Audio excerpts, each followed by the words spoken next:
গোপন খবরের ভিত্তিতে গত 10 জানুয়ারি খেজুরবাগান এলাকার বাসিন্দা লোকনাথ রায়ের বাড়িতে পুলিশ তল্লাশি চালিয়ে গাঁজা এবং 300 কোটা হেরোইন উদ্ধার করে। বাড়ির মালিক লোকনাথ রায়কে আটক করা হয়। লোকনাথ রায়ের শিকার মূলে দীপঙ্কর রায়কে পুলিশ আটক করে।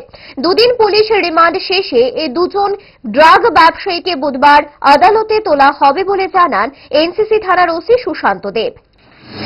গত 10 তারিখ আমাদের কাছে একটা খবর ছিল, খেজুরবাগান এলাকাতে লোকনাথ রায় ওনার বাড়িতে ড্রাগস নিয়ে ড্রাগস ডিলাররা ডিল করছিল।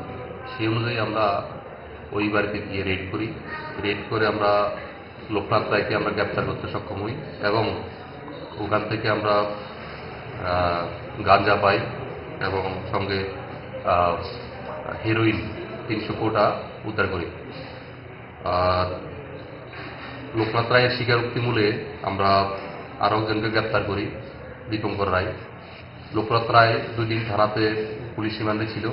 আজকে মাননীয় আদালতে প্রোডাকশন হচ্ছে এবং লোকনাথ রায়ের স্বীকারোক্তি মূলে যাকে গ্রেপ্তার করা হয়েছে দীপঙ্কর রায়, ওকেও আজকে আমরা কোর্টে ফরওয়ার্ড করছি পুলিশ রিমান্ড থেকে। ওদের কাছ থেকে আমরা যে উদ্ধারকৃত সামগ্রীগুলি, ক্যাশ টাকা উদ্ধার হয়েছে 19,800, একটা মোবাইল ফোন সিজ করেছি, সঙ্গে হেরোইন এবং গাঁজা। উদ্ধারকৃত ড্রাগস এবং অন্যান্য সামগ্রীগুলির বর্তমান বাজার মূল্য হবে আনুমানিক 2 লক্ষ টাকা। আজকে আমরা মাননীয় আদালতে ওদেরকে প্রেরণ করছি।